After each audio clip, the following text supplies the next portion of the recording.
Hello, this is your instructor Taz Talley. In this video, I'd like to go over some of the basic tools and workspace elements in Photoshop as it relates specifically to color correction. So let's get started, and you can follow along by just opening up the lighthouse underscore original image, as you see here.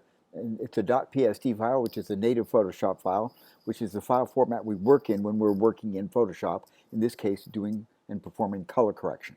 So open up that file, and then I'm always very protective of my documents working in Photoshop. And although we're going to work almost exclusively with non-destructive editing tools, we'll talk a lot about those as we go along, both today and moving forward in the other videos. But kind of old habits die hard. Back before the age of non-destructive editing tools, I always made a copy of my original image, and I'm going to do that here. And I'm going to just go Command or Control on Windows and minus and just make that small. And then I'm going to come over here. I'm going to make duplicate, and I've assigned a keyboard shortcut to it, F10. And I'm just going to make a duplicate copy of this, okay? And we're going to call this Lighthouse. Instead of original, we're going to call this working. And this is part of my workflow. Whenever I create a .psd file, and I know I'm going to be using layers and masks and all those things, I make a working file, and it's the .psd file. And then regardless of what happens, I can always go back to the original. So I'm going to create a new working version of this. And notice I've made the first one smaller, and you can make it really small if you want to.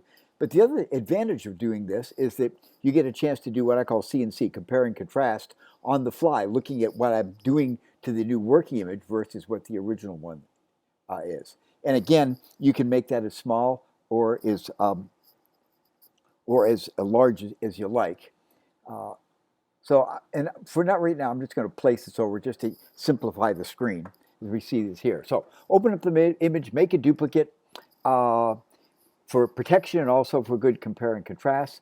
And before we dive into the tools and the workspace, I just want to go over a couple of key preferences for setting up Photoshop. There's a lot of them. We could spend a whole 2 hours of video just talking about preferences in Photoshop, but I'm just going to go down here underneath Photoshop, go to Preferences, and we'll start with General. Notice the keyboard shortcut, Command on Mac, Control on Windows, K, will take you to Preferences. So if you want to adjust them on the fly. And there's two general ones that I want to kind of pay attention to. And one of them here is resize during image placement.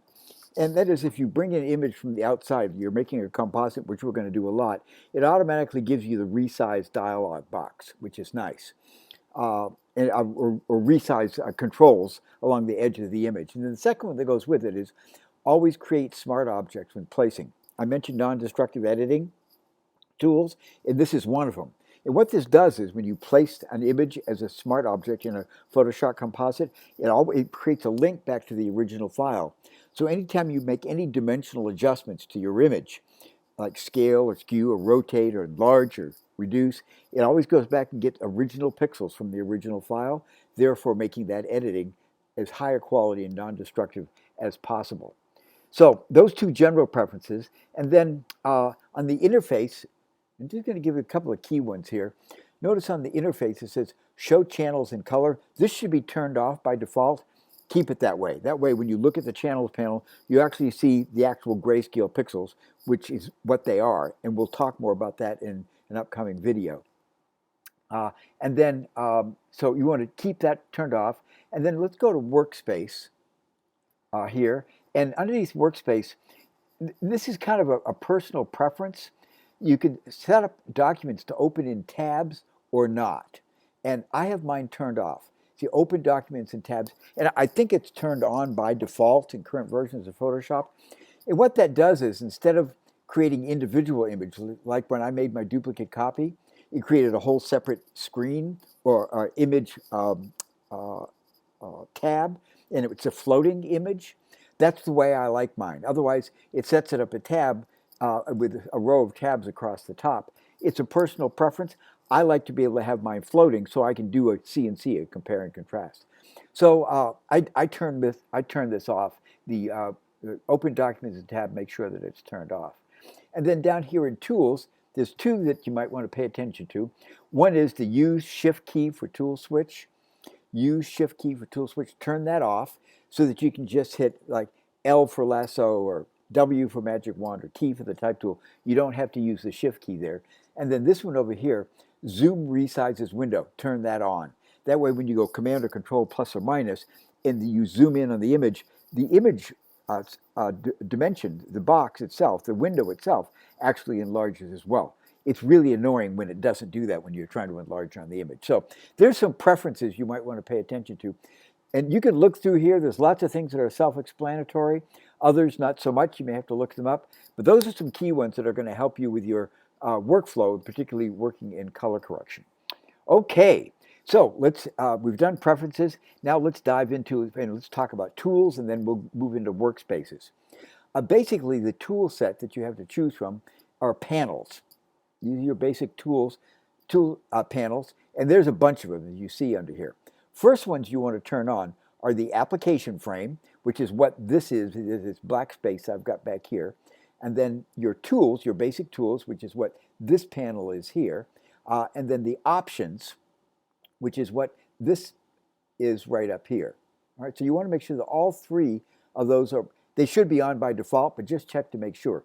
So you have the background frame, you have the basic tool panel, and then you have the options. And the reason why you want to have the options up there is, let's go like W and go to Magic Wand. You see all the settings come up?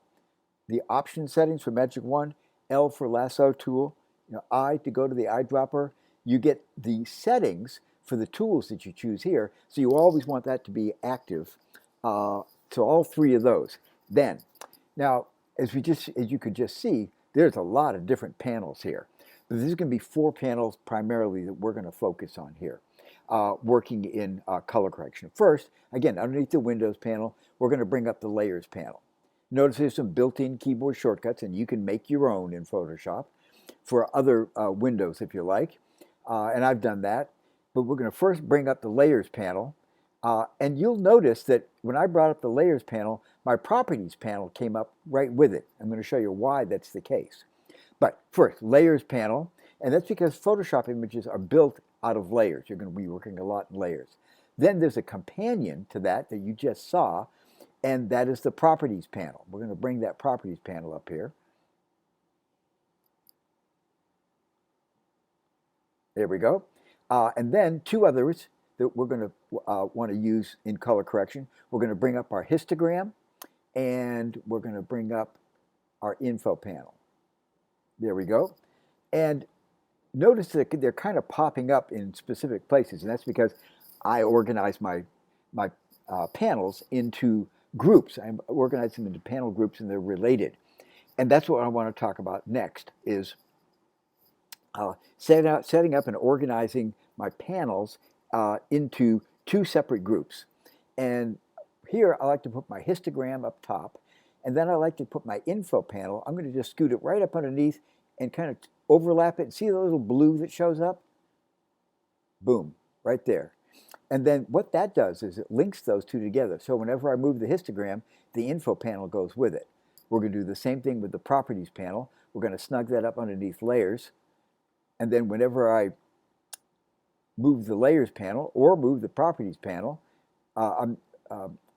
whenever I move the Layers panel, both of them move. If I want to separate them, I can. Like I can separate the Properties panel like this. But I like to keep mine organized like this and keep them one on top of another. And it just saves me time and keeps all my tools in the same place, so I don't have to go hunting for them. So this is basically the setup that I've got. I have my basic Photoshop tool panel over here, my options up here for these tools. Then I've got histogram and info panel grouped together, and then I've got Layers and Properties. And as we go through the other instructions, you start learning how to do corrections in Photoshop, you'll see a couple of things is that the RGB values that we're going to be measuring over here show up in the info panel. And notice that when I put my eyedropper tool and I move it around the image, notice the RGB values down here show up. All right? And the histogram is one of the very powerful tools that we could use to both evaluate an image and to monitor our adjustments as we go through and make our adjustments on our images. So this is basically showing us data, right? This is graphical data of tone and color, and this is numeric data of tone and color. That's why I grouped them together. And then layers panel, when we add things like other images or adjustment layers, they show up here. And then the properties panel, whenever we click on, like we click on the original image layer here, the properties for that particular, whatever I've selected, in this case the actual image, show up. And notice we got width and height and X and Y positions, and we can align things. So that's why I put the properties panel underneath the layers, because no matter what I click on here, the controls for that element are going to show up in the properties panel. So we're going to make some adjustment layers and a mask a little bit later, and I'll show you how that works with that as well. And then finally, when we bring up our panels and we organize them, you can come up here and you can set properties for these panels. For instance, the histogram, you just click right here. All these panels have their own menus that pop up. Let me just give you a couple of key things to set here. All channels, view, and show channels in color. That shows the red, the green, and the blue. Although these are really grayscale, as we'll find out, it's really handy to be able to look and think of these in terms of the output colors, which are red, green, and blue. And this is going to show the composite up here. And this gray area here shows the overlap of the three channels. So yeah, all channels view, and then show channels in color. And then for the info panel, there's panel options here. And basically, I like to show RGB colors on the left side and then CMYK colors over on the right. There's a lot of other things you can show here. And they're pretty much self-explanatory, but I like to keep mine simple when I'm doing color correction. I just want to see the color data. Things can get a little bit messy if you have too much display of information. Okay, and then up here underneath the layers panel, lots of things we can do here. And as we're going to see, let me just show you one thing. For instance, when I create an adjustment layer, which is a non-destructive editing tool, and I come up here and make curves, whenever I select something like the curves adjustment layer, notice that the adjustments for that show up here in the properties panel, and I can also do things like convert the adjustment layer into a clipping mask, which offsets the adjustment layer to the right, so that whatever I perform here only affects the image that's the single layer that's underneath it, which in this case doesn't make too much difference because we only have one layer. All right? So I think you're getting a sense for how layers in the properties panel interact, and there's lots of things you can create. You can duplicate layers, you can delete layers, create new layer groups, so lots of things. Convert layers to smart objects, which is another non-destructive editing tool which links that layer back to its original image, like we were talking about before. Flattening, merging, lots of things you can do in layers. All right, so that's what we use those the panels for. We group them together, and then we can control what we see, and a lot of what we can do, particularly in the layers panel, by using the panel menus. And underneath the properties panels, you can save curves and load curves. And as you change what you have selected here, it's going to change what you have down here underneath properties. All right, so I'm just going to take all that out because I'm just showing you workspaces. And notice when you just have a very simple image layer, notice that there's not much going on here, right? Because there's not really too much control that you can have out of properties here. All right, so good. So there, we've set up our basic workspace. We've arranged our workspace with our basic Photoshop tools here, our options up here, then our two groups, our panels. Now, this is what I use for color correction in Photoshop all the time. When I'm just doing color correction, these are the only panels and tools I use. Well, sometimes I'll use channels if I'm working with masks, but if I'm just doing a whole image color correction, this is all I've got. And I don't need a lot of other clutter. Now, here's something else that's really nice that you can do. Once you get your organization set up, this is how I like mine. Yours may be a little bit different. Feel free to experiment. I come underneath Window and I go to Workspace, and then I choose Create New Workspace. All right. So you might want to create your own workspace here, and maybe you call this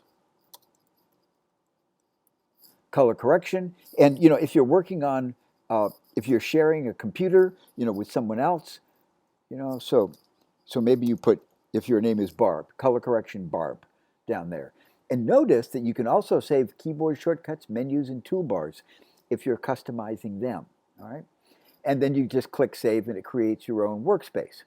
Now, notice that when you bring up your workspace, when I bring up my workspace, I've got one already made. It's called color correction. I'm the only one who uses my computer, so I don't need to put my name on there. But yours would show up here as well, so Barb's would show up here. But let me show you one of the things that's real nice about this. So let's say that for some reason, I've got my properties over here, and I maybe even end up closing it, or my info panel, or who knows what. All right? I can come underneath Window and go to Workspace and choose Reset Color Workspace. And it automatically resets everything exactly the way I set it up when I created my workspace.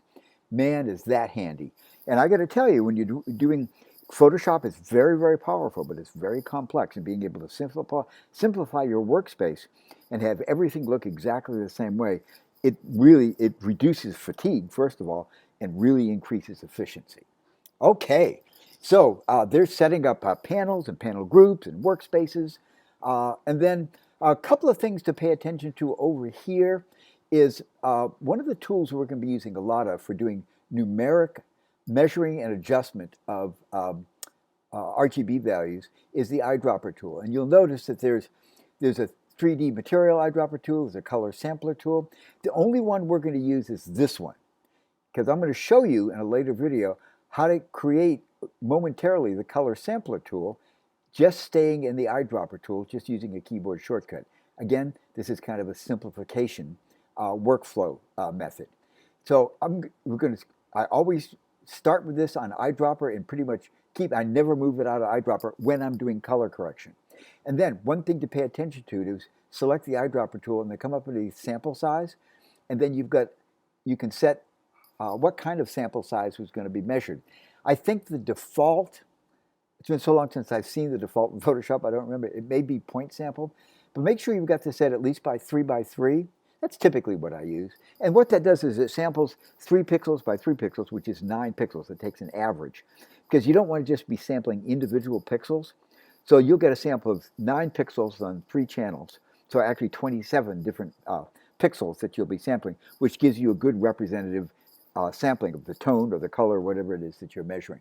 If I'm working with really large areas and images, like if I wanted to get averages in a large space like the background, I might change this to 5 by 5, but 3 by 3 is a good standard way to set up in terms of your sample size.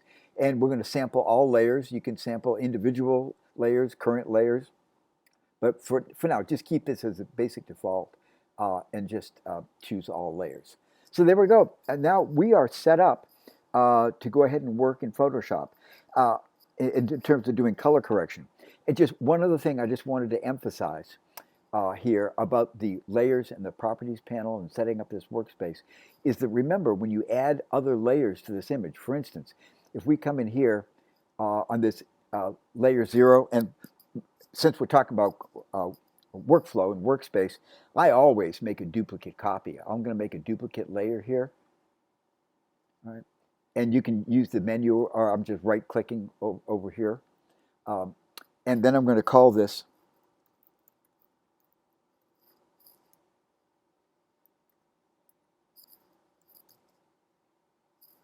Lighthouse Edit or Lighthouse Working. Whatever you come up with your own naming system. And then I turn off that background layer that you see right there. That way, if something happens to my layer that I'm editing, I can always go back to that original background layer. All right. And then so we've got a Lighthouse Edit. Then I'm going to come up here and I'm going to throw a curves adjustment layer at it. And notice again, here's the curves adjustment layer, which is non-destructive editing, another non-destructive editing tool. I can do all the editing that I want in this and just apply it, save it, do whatever adjustment I want, and I can always go right back to the original. And there's absolutely no impact on the image itself, because it only holds those adjustments in the adjustment layer. It doesn't actually affect the pixels. And we're going to use the same kind of layers and property panel when we're creating, for instance, layer masks. All right. So I'm just going to turn this visibility of this layer off. I'm going to go back to the lighthouse layer. I'm going to click W to go to my magic wand tool, right? And I'm just going to click here. And let's say I wanted to make this portion of this image, and I'm just going to do a quick mask here. All right, so let's say that I wanted to create a mask of these trees on this lighthouse layers, and so I'm just going to edit those. I'm going to click down here on Make Layer Mask, all right, and notice that then that isolates those trees, and I just made a quick mask here. And notice that when I click on the layer mask controls come up here. When I click on the image, all right, in the Properties panel, the control for the images come up. So no matter what I click on here, all right, the controls for whatever I click on, whatever is active, is going to show up right here. All right, this is why this is such a great setup. This group is so powerful. All right, and anytime you want to throw something away, you can just click on the trash can, hold down the Option key, Alt and Windows. It'll just throw away everything without asking you about it. It can be kind of annoying. Do you really want to throw this away? Yes, I do. So anyway, that's your basic workspace. Those are some of the fundamental tools we're going to be using. Oh, I did want to show you one other thing before we go, and that is I wanted to go back to the Eyedropper tool. Remember I told you about the Eyedropper tool? We showed you how you can create adjustment layers or masks over here, and they show up, and then you can edit them. I just wanted to quickly show you the color sampler tool here. And notice that when I move my Eyedropper tool, my RGB values show up here, and that's the one we're going to be using for color correction. You can see the values change. If I hold down my Shift key, notice a little symbol that comes up. All right, and when I click there, it adds a color sampler point. All right, and I can put up to 10 color sampler points all over this image, and it records the RGB values. And then as I make adjustments, it gives me a second set of values here for whatever those adjustments are. So this is why the info panel is so very powerful and useful. And again, remember I said that we're just going to use the Eyedropper tool, and then we can just use keyboard shortcuts to invoke other versions of this. And the Shift key allows me to create control points. The Command or Control key allows me to move them. The Option or Alt and Shift key allows me to remove them. Right? All while just staying right in the info panel. And that's very, very handy. And again, it's a simplification to help you work more efficiently in your workflow. So there's the tools. And we're going to, again, this shows me histogram data, all the data in the image. This gives me numeric RGB values. So this is graphical display. This is numeric display. And these are additional layers of pixels and adjustment layers and masks. Whatever we click on here, we get the controls down here. So there's the basic setup and kind of workspace and workflows and some basic tool setups.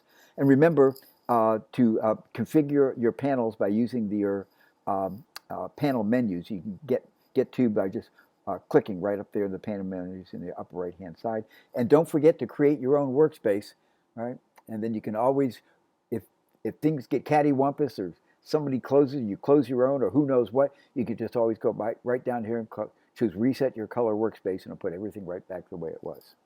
So there's setup for color correction in Photoshop.